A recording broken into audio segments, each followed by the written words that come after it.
Hi, this is Rabbi Chaim Kaufman. Welcome to our 89th installment in the Torah portion of the week. We're holding by Parshas Balak, and Parshas Balak speaks about the non-Jewish prophet Bilaam and the fact that Balak, king of Moab, is going to pay him a ton of money in order to curse the Jewish people.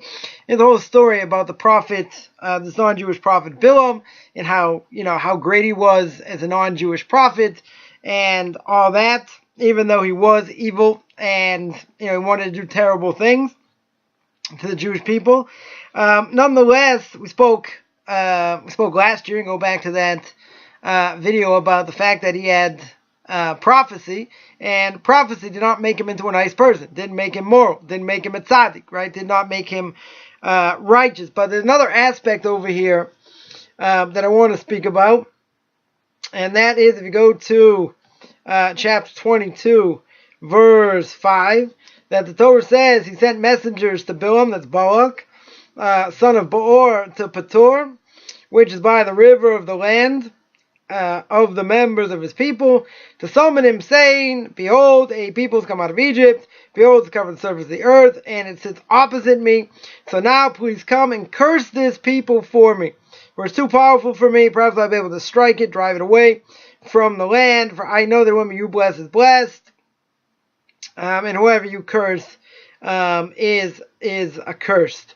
That is the Torah, book of Numbers, chapter 22, verses 5 and 6. So, what does Balak tell Bilaam? Balak tells him that there's these people, they're spread all over, they're very powerful, I can't take them over, they're too strong, but I know that you, Bilaam, have this power. You are extremely powerful, and therefore you can bless people, and if you bless them, they are blessed. If you curse them, they are cursed. So what does he want? He wants the Jewish people to be vulnerable. He wants them to be cursed. So if they're cursed, he'll be able to overcome them. He'll be able to take them over and destroy them. So the question here is, how does a curse work? What is it, like a magic, abracadabra, a magic potion, something you say, and boom, like this person is, cursed. The whole question here, what in the world is going on? Like, they say sticks and stones, right? So let him say whatever he wants. Why should we worry that he's got this power, to curse? Or let's ask better, what is this power to curse? So we've spoken many times, at different times really, about super powers, or let's say better, spiritual powers that man can control. Now, God doesn't want you to do it. Even for a Noah, it's probably not a good idea as well. But God allows us to take over these other forces. These other forces, can be used if we want to use them, if we know how to tap in, right? That means tapping into the dark side. So all we have to do is, all we have to know is to say a few incantations, and we can have power over certain spiritual forces. Now, obviously, you don't have to be in a high level to be able to do this, but you have to know what you're doing. If you do, if you say the right thing, whatever, then you will have power over certain forces. Now, when we say that, it does sound, it definitely does sound like hocus pocus, but we don't understand what goes on in the spiritual world. First of all, we don't think our actions matter. We don't think what we do has any power. All right, which is Nefesh Chaim, Rav Chaim of Volozhin, famous student of the Vilna Gaon, of Rav Elijah Vilna, wrote this epic work, and he says, our actions matter. What we do in this world matters. So therefore, we shouldn't think that, we don't have any power in this world. Forget using spiritual forces, just by the power, of our mouth. What we have the ability to do. Person speaks badly against somebody, he kills 3 people, right? He kills the person himself speaking, the person who heard it, if he believes it, and the person that is spoken about. So the power of the mouth is extremely, is extremely strong. It's extremely powerful because, it's like a dagger, in many ways. So that's by speaking badly against others.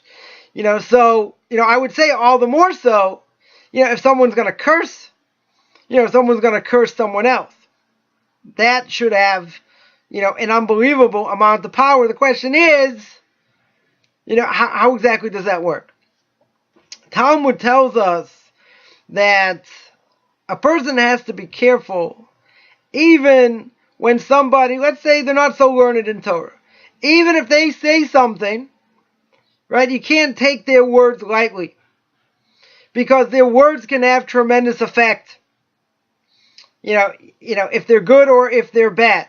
So, if a person's not holding it anywhere, it doesn't really matter, speaks badly against someone else, that's going to have serious repercussions, right? If it's found out that the person said it, right, we've seen, a number of times or heard it in the news, someone did something, said something, caused their downfall, right? Just like a domino effect, only a question of how long exactly it took, for that to happen. But there is a definite effect on what is said, and again, the question is, how long is it going to take effect?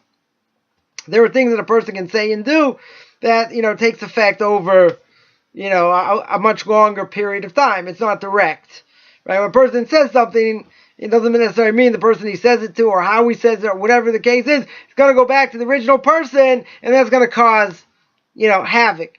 It could be in the future, it will, the next day, a week, a month, whatever it is, it certainly could have its effect.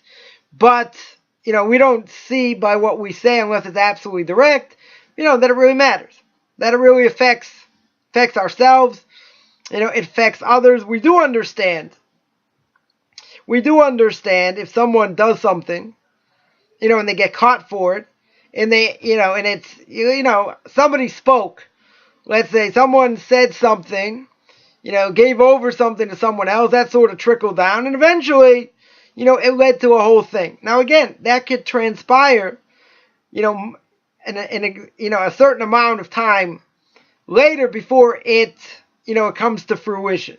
Again, could be a day, could be a month, could be 6 months, could be a year. Exactly when, God wants all this, to happen. It could take years. It could lay dormant, and all of a sudden, something triggers something else, and, all this comes about. So we got to be careful what we say. Got to be careful what we do. So, the power of the mouth, a person can permit something, person can forbid something. If a person makes a neder, makes a vow, and he says this, whatever the vow is, right? He says that something is going to be forbidden to him that's normally permitted, right? And he says it in the language of a vow, then that vow is valid. If you want to try and get rid of it, so, you'll need 3 rabbis to give him a Pesach, to give an opening, for him to say, well, if I would have known it would have been this bad, I never would have done it. They have to give him some sort of opening in order to get rid of what he said. Now, that being said, so if the power of the word is powerful, and it can cause destruction, not just by Lashon Hara, right? It can cause destruction. If that's the case, what if I say something negative? And this has nothing to do with using any spiritual forces or anything else. What if a person says something negative? Right? He says, I'm sick of this person, he's bothering me, and they use a certain language that has a powerful heavenly influence in order to cause this person pain. Right? And whatever it is, whether it's financial, whether it's with his spouse, whatever the case is.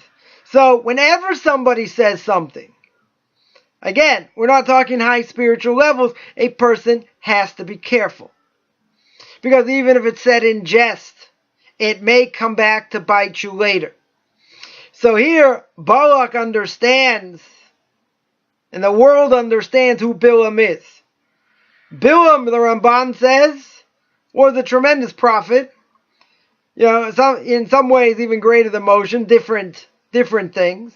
But the Gemara says he was able to figure out like the split second when God got angry.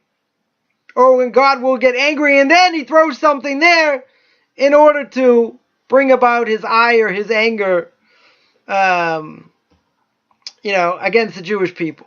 Now, not too many people can do that. Right? That's a very specific, small window of opportunity that, he was able to do. So he was involved in kishuf, in sorcery, and all kinds of, using forbidden forces. We'll call him like the ultimate wizard, in different ways. This is someone that you did not want to mess with. So as the Torah says, Balak claims, which we have no reason to doubt his claim, that whoever Bilaam says good things about, who he praises, who he blesses, they'll be blessed. Whoever he curses will be cursed. Well, it sounds like a great deal. Balak needs to get rid of the Jewish people. Bilaam will sell his services as long as he gets paid, enough. And therefore, he'll do what he needs to do in order to get rid of the Jewish people. Only problem is it doesn't exactly work out the way he wanted to. When he goes to curse the Jewish people, he ends up praising them. So Balak says, I wanted you to do this for me, and you're praising them. I don't want you to praise them. He said, what can I do? My words are in the words of, God's controlling what I say over here. So, there are other things, there are other things going on. But if someone has that connection, even the connection to the negative forces in the world, that God allows to be there in order that we have free choice. If we want to tap into the wrong side, we can. If we want to tap into the right side, we can. Right? All we have to do is go in a certain direction. Either God's going to help us go in the right direction, positive side, or if you want to go in the negative side, he's not going to stop you.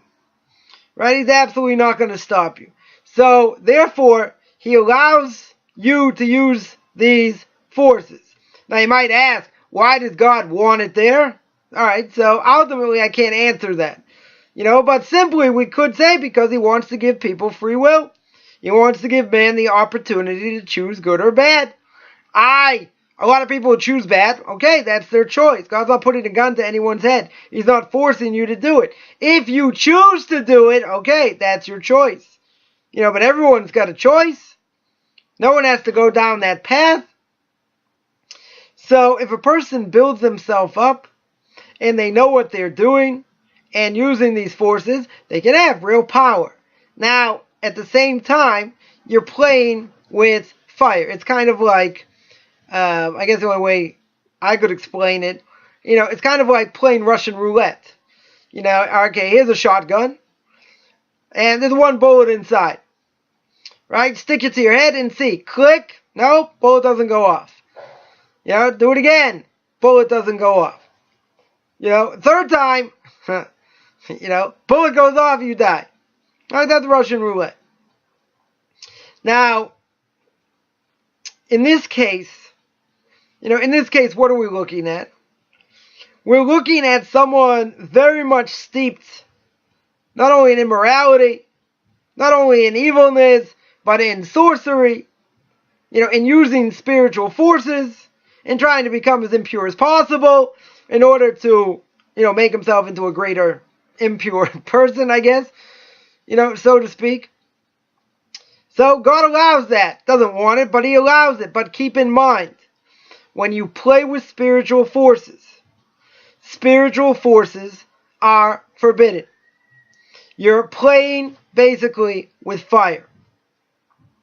So for Jew or non-Jew, it's going to be forbidden because you're giving forces power that they really don't have. In other words, these spiritual forces are guided by God.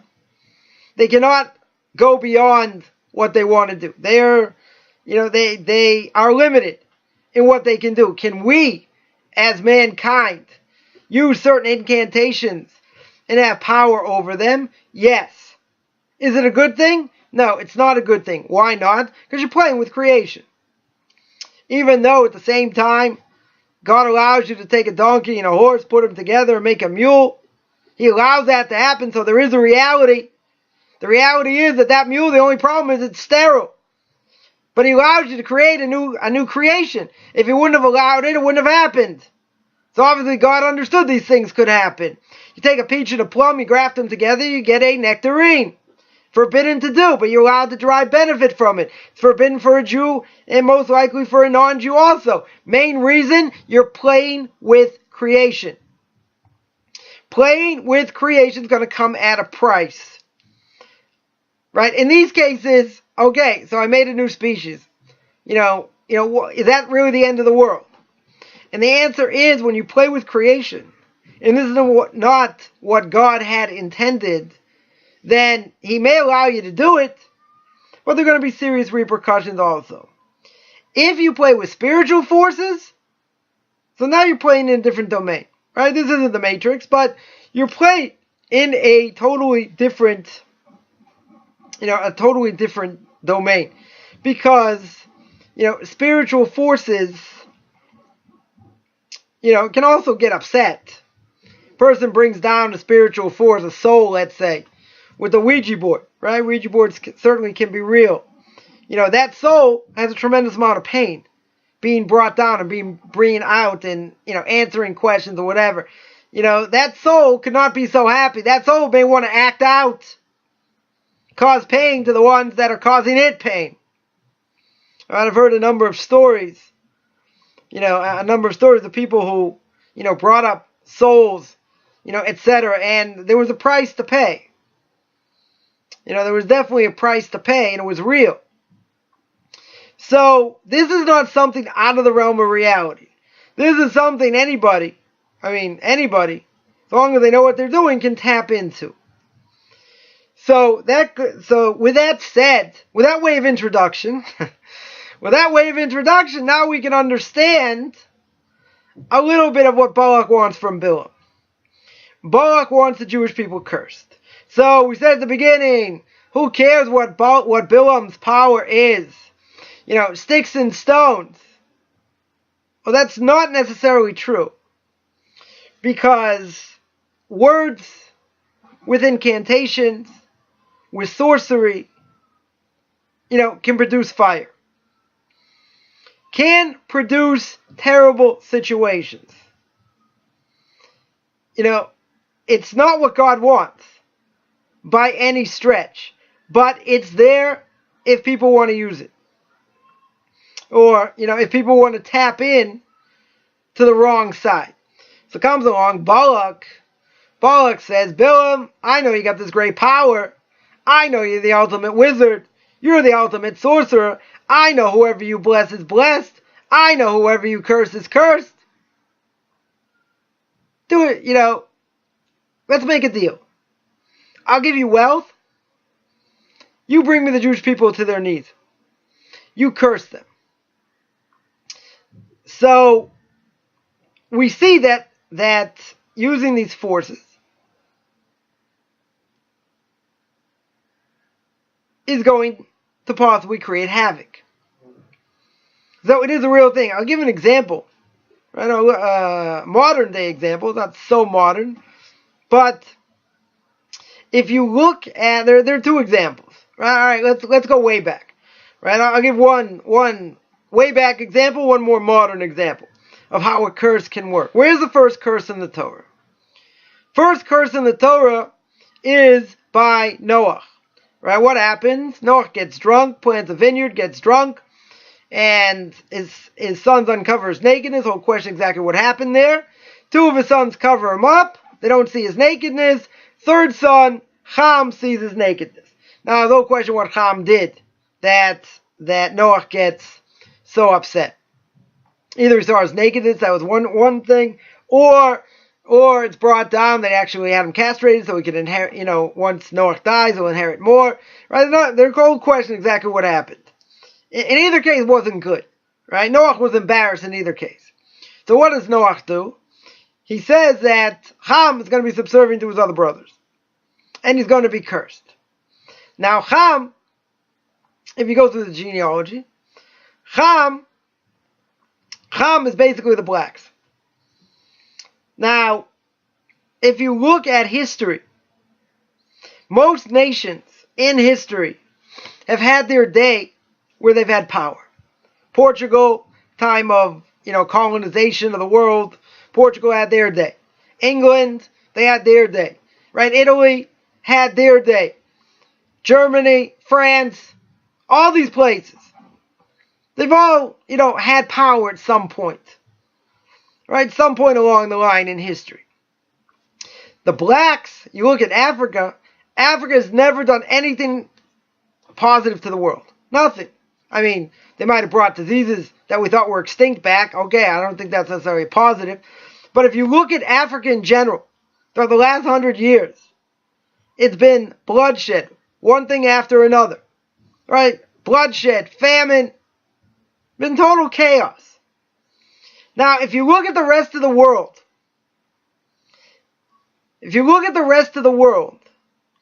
every nation, pretty much, has had success.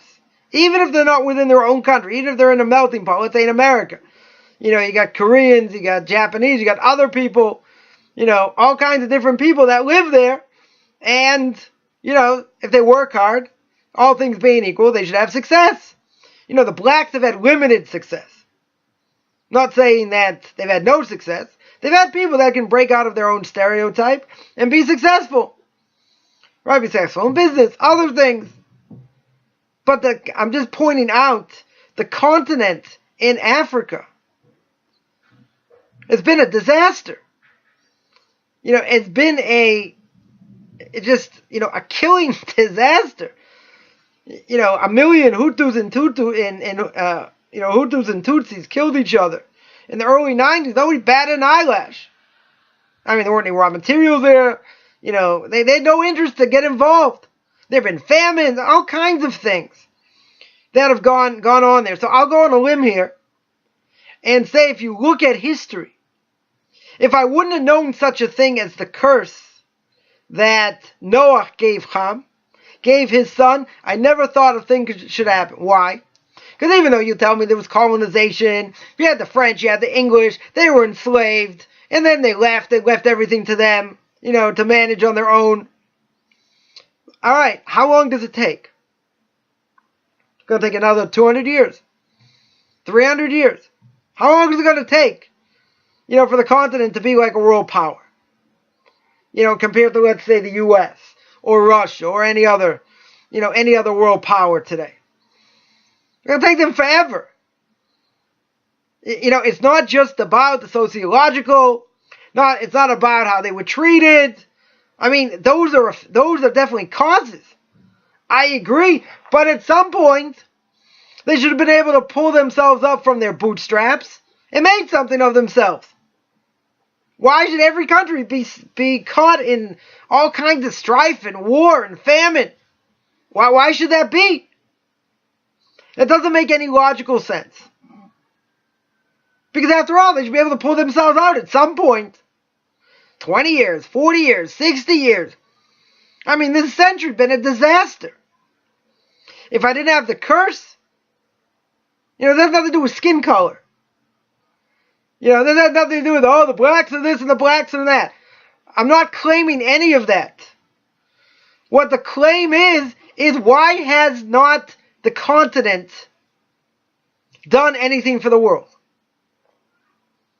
Why has it been, famine, murder, and all kinds of crazy things? That's the question. Because it's their bad luck, maybe. Sociological. They were taken over. They were enslaved. They weren't educated. These are all reasons. I agree. But at some point, they should have pulled themselves out of it in some ways. Maybe they're not going to have any Rhodes Scholars, maybe for another 50, 60 years. That could be, but still, shouldn't be as a disaster as it is. And even where they are in other parts of the world, again, you have individuals that are successful, that break out of what they've gone through. But it's not the majority. By any stretch. The Koreans in America, they made a name for themselves. The Italians, all these other people made a name for themselves. Except for the blacks. Some have. Most have not. That is the point. If I didn't have a curse, that they got cursed, then I would think there's something really weird. They're just like the most unlucky people in the history of man. That's what I would think. But it doesn't make sense logically. But let's give a more modern example. Let's take, I grew up from Boston. Boston, Massachusetts, in case anyone wants to know where it is. Grew up in a suburb called Braintree, Massachusetts, 11 miles south of Boston.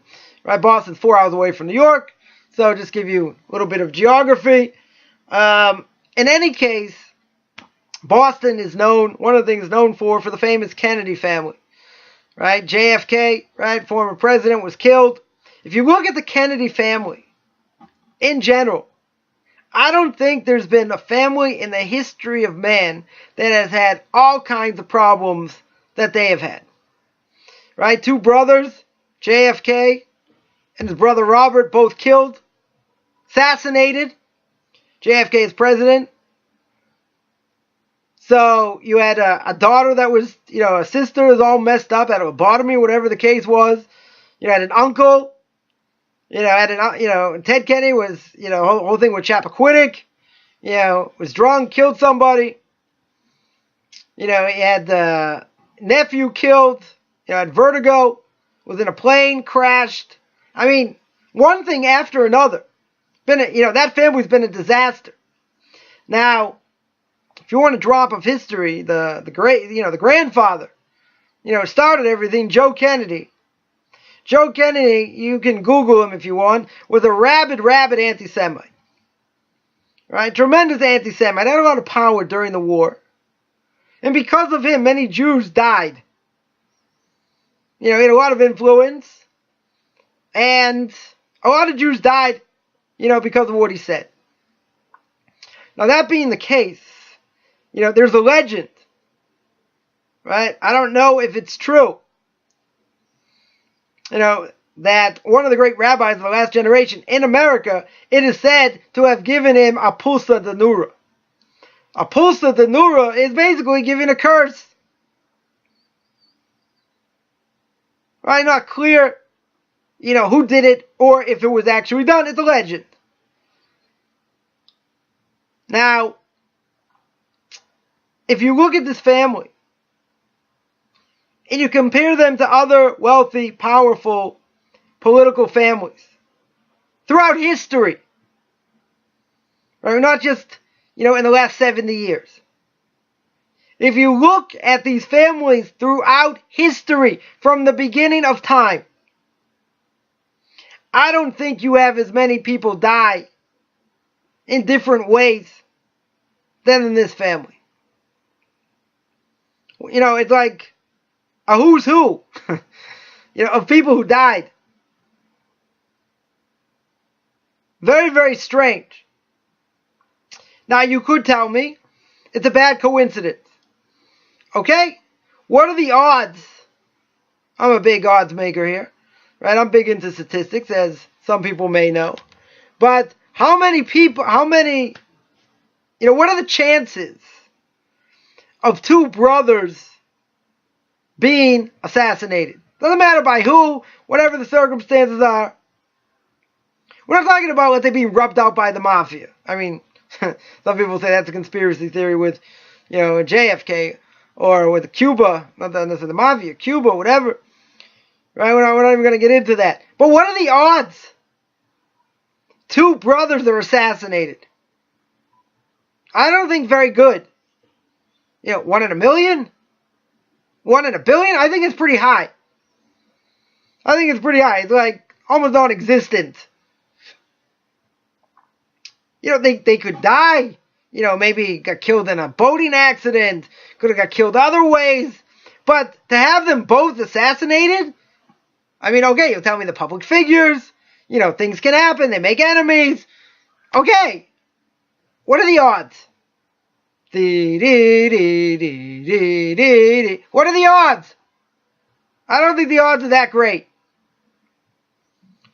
And then with everything else, daughter that got messed up, Ted Kennedy and everything he did, Another Kennedy dies in a plane crash, flying his own plane, or a plane, I don't know if it's his own plane.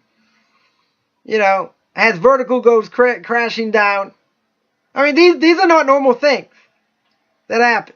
I mean, okay, you can say Ted Kennedy got drunk, killed somebody. Okay, maybe that's more normal.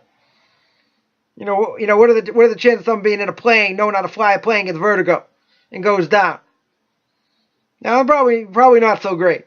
Then again, you look at Sonny Bono, got killed skiing when it splat into a tree. I mean, what are the odds of that? Okay, so probably not so great either. But anyway, that's not even the point. The point is, getting lost in all my examples here. The point is that when you look at this one family compared to everybody else in the world, in the history of man, it's unheard of. They were, Bostonians kind of love the Kennedys. Either you love the Kennedys or you hate them. It's like, nothing in between. It's like the English. It's like either you love the royal family or you hate them. Probably most of them hate them. The only people who make a big deal out of the royal family is the Americans. But, okay, that's a different issue. In this case, I am led to believe, whether it's a legend or not, I am led to believe that family was cursed. And that was a real curse. Because it don't make any sense in any other way what in the world befell them. Logically. You want to tell me it's a lot of bad luck? Well, they got all of it. They got more bad luck than any other family combined in history. That is the power of a curse. Because you can't I don't think you can explain it. You can comment on this and tell me another way that you can possibly explain it. I'm open to ideas, right? But I do know of this legend. I'm not the only one. Many people know about it. So, to me, that explains it. Because what you're doing is you're using. Now, actually, let's go back one second. Let's say a great rabbi of the last generation did that. Right? The whole Kabbalistic thing, exactly, that was done. So, in general, we'd say that's not a good thing. No, it's definitely not a good thing. But at the same time, if it's for the sake of the Jewish people, the sake of a great mitzvah of,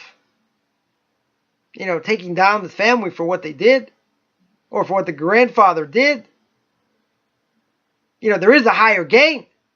It's not just, we want to take revenge. Let's see what we can do. I mean, this person was a maniac. So, again, why they were able to do it, why it should have been permissible to do, that's also a discussion. Right? It's also a discussion. The point is, if the legend is true, then this makes absolute sense. Because there's a domino effect. And it didn't just happen overnight. It happened over time. Ted Kennedy had a difficult life, went through a lot of difficult things. He was an alcoholic. He drank a lot. So all these things, combined to help him, drink too much one night. He ends up killing someone, throws his body overboard. Right? Look up Chappaquiddick. What he did. How he tried to cover it up. It's understandable. Didn't happen overnight. It was the progression. These other things didn't happen overnight. You had the whole thing with JFK coming in, as president. And then the whole thing with Cuba, and the Russians. And all that, there's quite a bit more behind the whole story, than we've been told for sure. Right? Go back and watch that Oliver Stone film that was done in the 80s. Right? Whether some of it's true or not, I mean, there are a lot of unanswered things. A number of unanswered things. Anyway, that's not really the topic for now either. But, there are a lot of things that went into that before it happened. How do you have somebody who knows how to fly a plane, and then gets vertigo? I mean, if a person is subject to vertigo, you don't go flying a plane. I don't care how big an expert of a pilot you may be. If there's a good chance you're going to get vertigo, you got to be insane to fly a plane, even if it's a short distance. You're playing with your life. That's what he did. And he went straight down. Now, that could have happened over time also. It wasn't overnight. Built himself up, was a pilot, this, that. Bam! Got knocked down.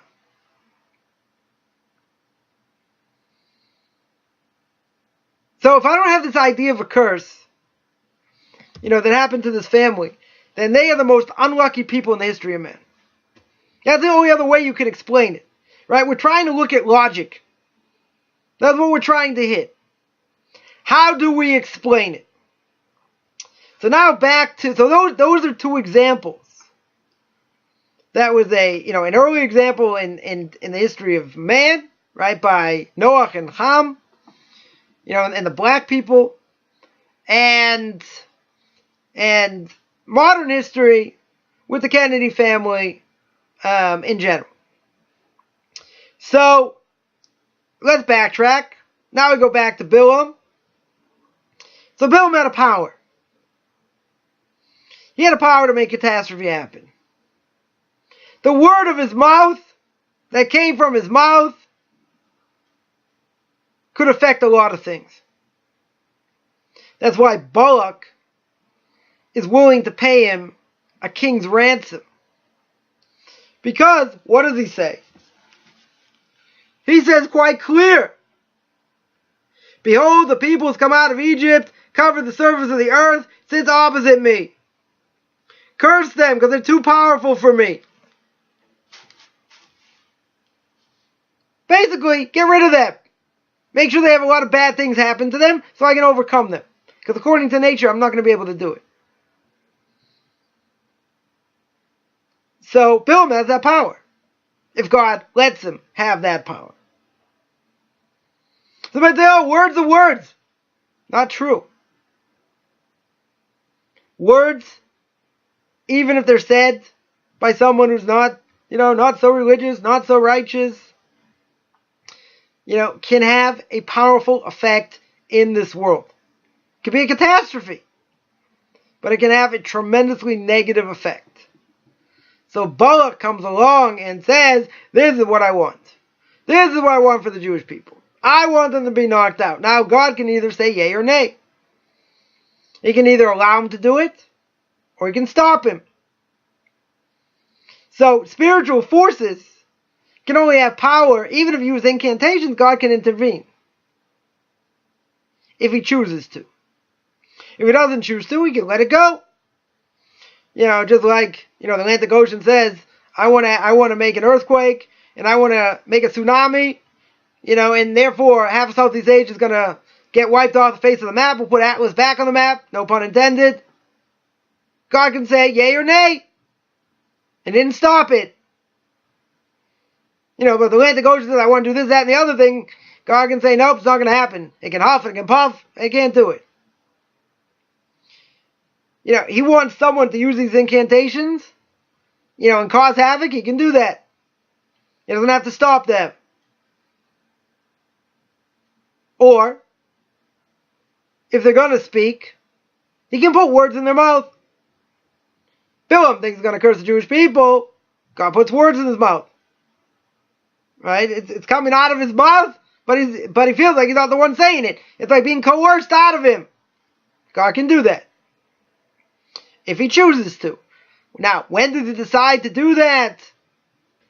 So, that's not for me to answer. I'm not God. I'm not playing him on TV, but there are times he will stop it. He won't let things run rampant if he doesn't need to. It's kind of like the example here in Israel, where we hear stories like weeks later of how many, near misses the Arabs had trying to do all kinds of things. You don't hear about it afterwards.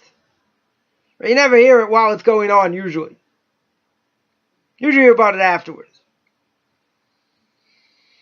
That means God stopped it.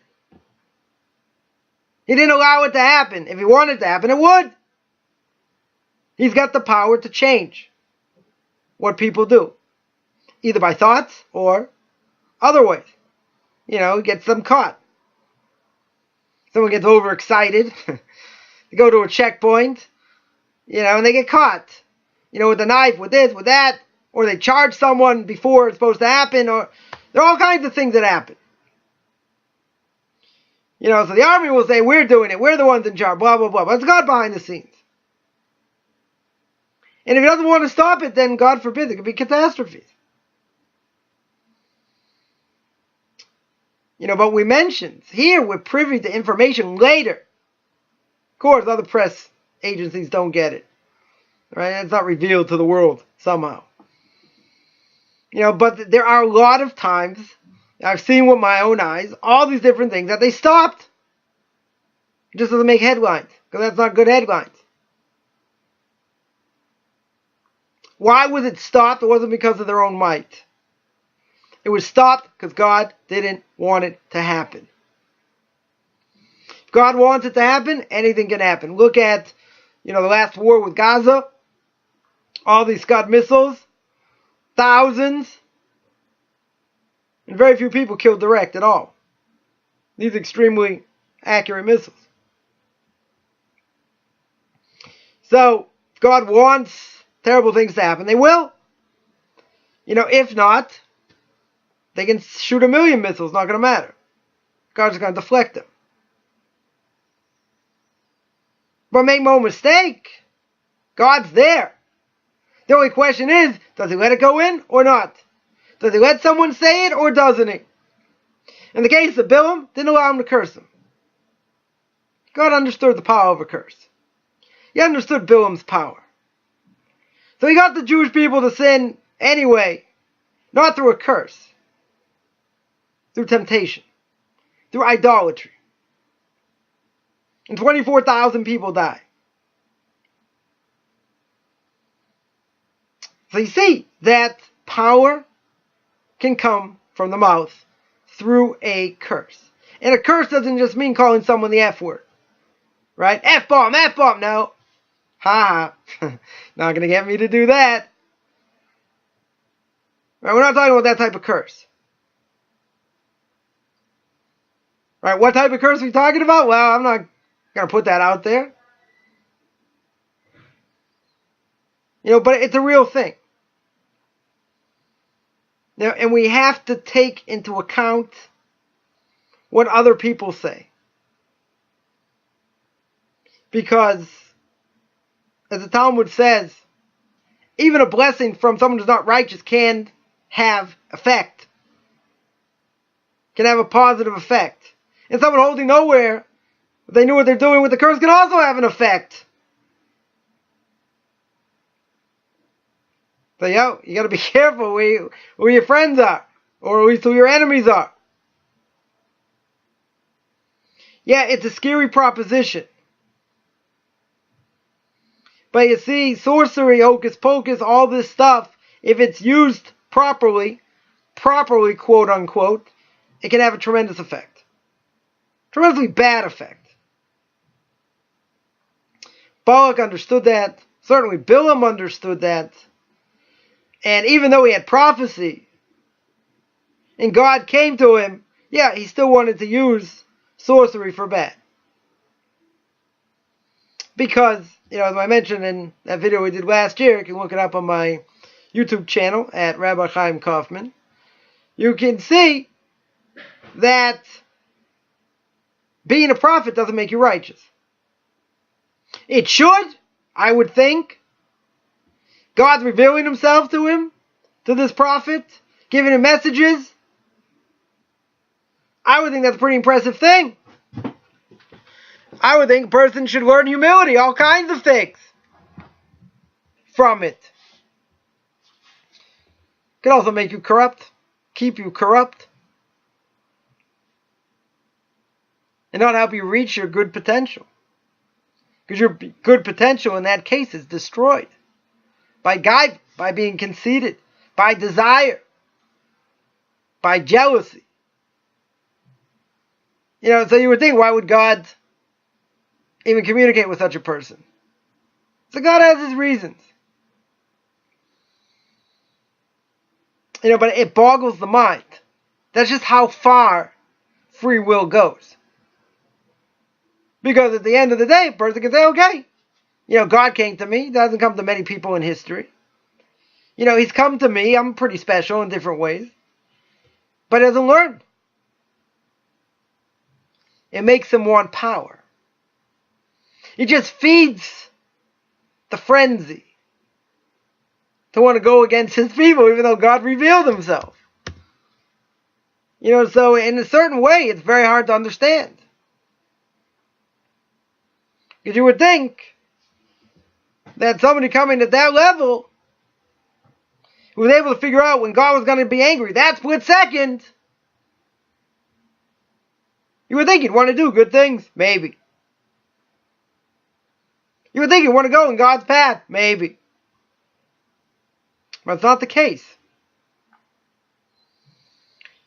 Money corrupted him also. It's like, yeah, I'm willing to do this. There might be repercussions, but pay me a king's ransom, I'll do it. It's all about the money. The money. But he had real power.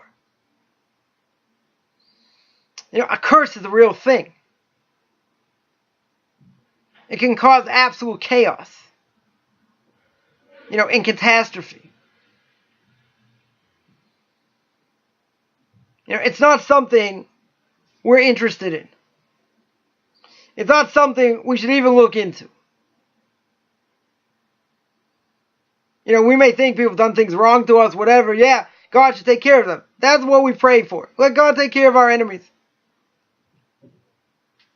But you see, if someone's cursed,